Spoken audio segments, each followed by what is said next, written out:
Good morning বন্ধুরা, আশা করি তোমরা সবাই ভালো আছো, আমিও ভালো আছি। আজকে আমি আবারও একটা নতুন ব্লগ নিয়ে তোমাদের সামনে হাজির। তবে দেখো, আমি সকাল সকাল আজকে রুটি বানাচ্ছি, রুটি করেছি। আর এইদিকে দেখো সবজি করেছি, এই যে রুটি করেছি, সবজি করেছি। আর আমার ছেলের জন্য এখানে দেখো আলু ভাজা করেছি। ছেলে কিন্তু রুটি খাবে না, ছেলের জন্য আবার ভাত। তবে তোমার দাদা ভাই আর আমি রুটি খাবো, তারপরে আবার রান্নাবান্না হবে।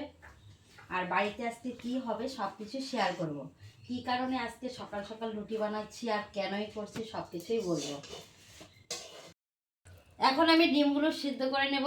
সকালে রুটি বানানো হয়ে গেছে, রুটিগুলো খেতে খেতে দিয়ে ডিম আর আলু সিদ্ধ হয়ে যাবে, তাহলে দুপুরের রান্নাটাও তাড়াতাড়ি হয়ে যাবে, ঠিক না?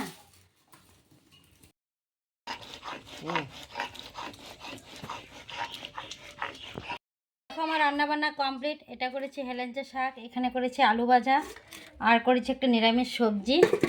তারপরে এখানে করেছি ডিমের ঝোল, তারপরে এইখানে করেছি আবার দেখো একটু শিং মাছের ঝোল। তবে এখন রান্না বান্না কমপ্লিট, খাওয়া দাওয়া। তারপরে যাব আমি আবার ফুল তোলার জন্য।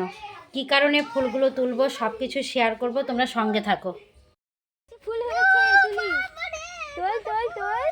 এই যে আমি প্লাস্টিক এনেছি, ফুলে তুলবো। দেখো দিয়া আর নন্দু আমাকে কত কাজ করে দিচ্ছে, ওরা ফুল তুলে দিচ্ছে। আজকে আমি বাড়িতে একটু ভাগবত পাঠ করাবো, তার জন্য ওরা ফুল তুলছে, তার জন্য মালা গাঁথতে কত হবে। ফুল, কত ফুল।